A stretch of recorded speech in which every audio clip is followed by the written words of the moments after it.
Leichhardt, Balmain for a few years, done the northern beaches, a lot of time in Cronulla and down in the national park, the Royal National Park, Bundeena, Main Bar, just out living with the hippies. Neat. Have you been on the Gold Coast a lot or just recently? Moved here in 2010.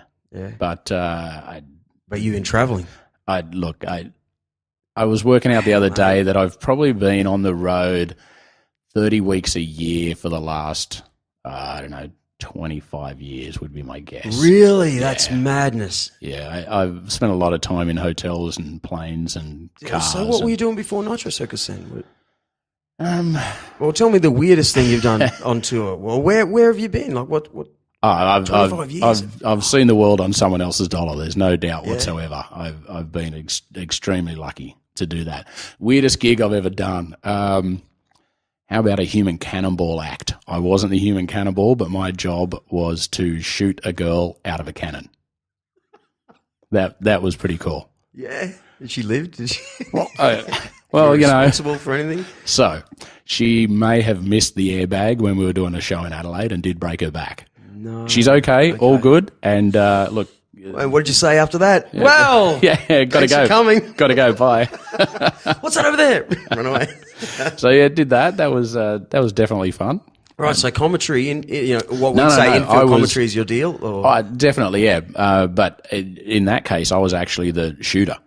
Oh. I was pulling the trigger on the cannon, and it's this well guarded secret as to how they work, and I was privileged enough to get to pull the trigger. Wow. So it sounds like you're from a circus sort of background. Oh, I'm a carny. There's no doubt about it.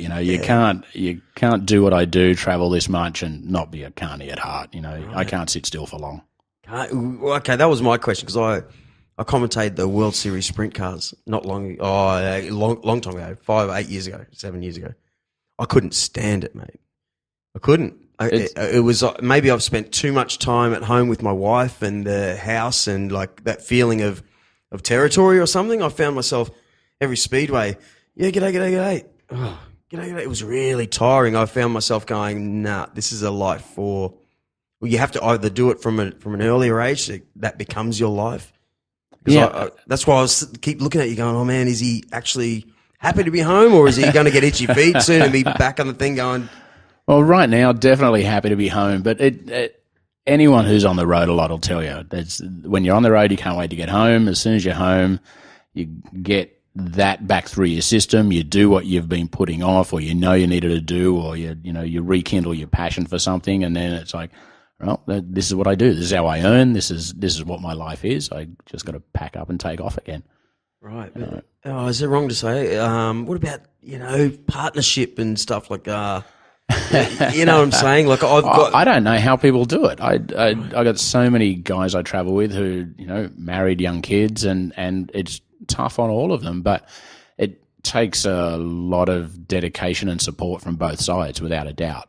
It's hopefully your partner understands that that's what you do. That's your job. That's your living. I mean, it's not just in my field where we're off having fun and we're doing a really cool job, etc. I mean, how many people fly in, fly out, working on oil rigs, armed forces. You don't always think about it, but what about a sales rep or a marketing director who's away 3, 4, 5 days every week? Get home, and whether you're away for 3 or 4 days or whether you're away for a couple of weeks, you've still got to deal with that whole relationship when you get home. And I've been single a very long time, and I think it's probably for that exact reason, because I don't want to put anyone else into that kind of expectation. You're on the road. You're a gypsy. You're a carny. You lucky. Well, what's different about Nitro Circus though is and I mean it in the best way, but you get sort of every hat sideways turn sort of kid, sort of. Like, yeah, bro, yeah, like, it's not like that anymore so much. But not so much anymore. That's definitely how it was in the early days of action sports. It was definitely hardcore, and it was, as you said, it was about the show as much as anything else, or, fitting in. Lowered trucks with 20s and exactly. One sleeve, hat sideways. But now there's so many just families. Nitro is so family. No, go ahead, do you that. have a monster truck in that show? You have a monster truck in the... not enough room. Most of the time... Is it you guys with the monster truck? There is a Nitro monster truck, yeah. There's definitely been a few around. Okay, here's one for you. It is the end of the day. I've been working in the sign shop all day. So I cracked a beer. My mate I went to high school with, he's the new bass player in The Cult, the band The Cult. Yeah. Nice. Yeah, from Rochdale High School. My best mate, we're in a band together for 7 years. He's now in The Cult. It's great. Right, so he sends me all these messages. Like he's known Billy Duffy for a long time in LA. That's where they're based. But he says something that I knew a long time ago when I was in America, that especially in what we'd used to call the Bible Belt in the Midwest. Oh, yeah. That where Aussies are at the pub when you turn 18, just like that, bang. We don't really know anything else when you think about it. Maybe it's different now, but I found myself... No, it's not. All right, well, come on. I found in America they do it differently. They don't drink till they're 21. And so there's sometimes a lot more respect there, like a different sort of breed of person. You're going to college and you might party in college. And so as far as do you find any kind of difference in, what would you say? That's my story when I think of American people, is just being a little more, I have to kind of, I find myself listening to their voices going, you've probably been doing it too long to actually notice this anymore. I've been traveling to and from the US, anywhere from 3 to 7 times a year for the last 25 years. So to me, it's almost... Maybe Aussies are weird to you. Almost a second home. It can be. I get home, I just come home from a tour, and even after being home 2 weeks, I still have to remind myself every so often what side of the road to drive on. Yeah. I still have to think about where I am and don't call it a gas station.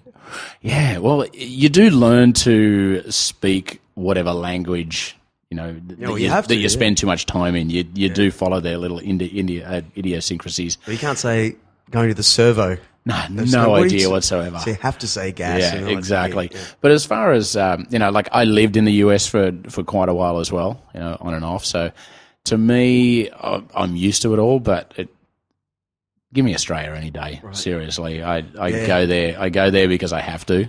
But you wouldn't catch me relocating there again in a hurry. Right. We are pretty wild here. I found sometimes, go to Japan a bit, get back and just find myself like we're wild.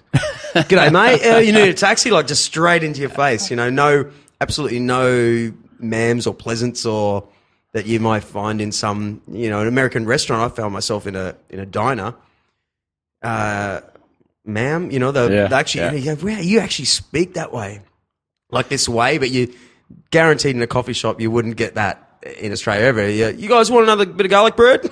But sort of stuff. To me, I actually prefer that. I prefer the fact that Australia is casual. There's not as much formality. I love the fact that you don't have to ask someone a certain way. You just straight out with it. Once I'm looking you in the eye, I can ask you anything. Like, what's the problem here? I don't know if there's any more respect in somewhere like the US than there is in Australia. I think it's just delivered in a different way. Okay. What about guns? My mate's from Pennsylvania. He lives up here in Greenbank.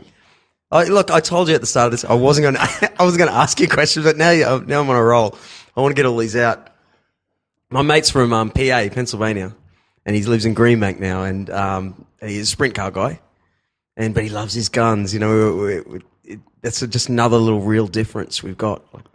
Yeah, it's quite funny. I was in the middle of a gun debate not long ago when I was in the USA, and I tried my hardest just to keep clear of it. Right. Guns... Well, they keep raising Australia. Every time they raise a debate, they keep using the Martin Bryant case. Well, every time now, I've noticed. Yeah, because that was, 30 years ago? Oh, yeah, we're doing it non-stop. We're just walking into the schools and blowing each other up, 30 years ago. But I don't know. I don't have a real opinion on guns, If people want to go shoot a gun on a farm, at some kind of target, all cool. Nothing wrong with hunting, etc. Well, more to the fact, that the feeling that there are people around with guns. That's what I was really asking. No one wants to answer that bloody question. But my view of guns, no. Sometimes I found myself in a car park once in Springfield, Illinois, and stuff was going down, and I'm like, just chill out, like an Aussie. But looking back, the reason everyone was very calm is because there was a potential that someone, this crazy person had a gun. After living in the US for a while, I finally decided I had to come home. I was definitely homesick, and it was time to get home. And I wasn't entirely sure of what it was that was getting to me when I was in the US. And then I watched one of the Silence of the Lambs movies. And it starts off at the beginning where it's just like this marketplace, like the markets, and they're just wandering through, and then all of a sudden it just erupts into this gunfire, this whole gun battle, and the FBI and whoever else trying to come in over some drug deal, and every second person turns and they're all carrying and they're all shooting the life out of each other.